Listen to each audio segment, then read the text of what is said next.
समृद्धी महामार्गावर आज पहाटे एक भीषण अपघात घडला असून यात अशोक खरातचा निकटवर्तीय जितेंद्र शेळके यांचा दुर्दैवी मृत्यू झाला। या घटनेमुळे संपूर्ण राहाता परिसरात खळबळ उडाली आहे। मिळालेल्या माहितीनुसार जितेंद्र शेळके हे आपल्या पत्नी आणि मुलासह संभाजीनगरहून शिर्डीकडे येत होते। त्यावेळी धोत्रे गावाजवळ त्यांच्या कारनं रस्त्यावर उभ्या असलेल्या कंटेनरला पाठीमागून जोरदार धडक दिली।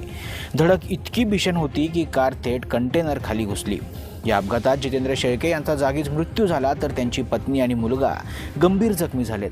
जखमी मुलाला तातडीनं रुग्णालयात दाखल करण्यात आलं असून पत्नी अजूनही वाहनात अडकलेली असल्याची माहिती आहे। बचाव कार्य युद्धपातळीवर सुरू आहे। जितेंद्र शेळके हे अशोक खरात यांच्या शिवनिका ट्रस्टचे उपाध्यक्ष राहिले होते। तसेच शेळकेंच्या लॉन्स व्यवसायातही खरातची भागीदारी असल्याचं सांगितलं जातंय। अशोक खरातला अटक झाल्यापासून जितेंद्र शेळके तणावाखाली असल्याची माहिती होती। दरम्यान अशोक खरात प्रकरणात समोर आलेला 21-49-71 पॅटर्न सध्या मोठ्या चर्चेचा विषय ठरतोय। पोलीस तपासात उघड झाल्यानुसार राहाता येथील समता पतसंस्थेत 57 जणांच्या नावावर तब्बल 100 खाती उघडण्यात आली होती। ही सर्व खाती कोविड काळात फक्त 21 तारखेलाच उघडण्यात आल्याचं समोर आलंय।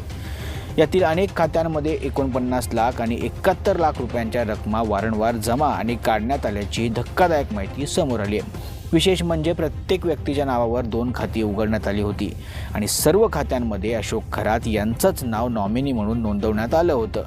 अंकशास्त्रावर विश्वास ठेवणाऱ्या अशोक खरातनं व्यवहारांमध्ये ठराविक अंकांचाच वापर केला होता का, की आर्थिक व्यवहार लपवण्यासाठी हा एखादा फॉर्म्युला होता, याचा तपास आता पोलीस करतायत। एका बाजूला आर्थिक घोटाळ्याची चौकशी, तर दुसऱ्या बाजूला निकटवर्तीयाचा भीषण अपघात।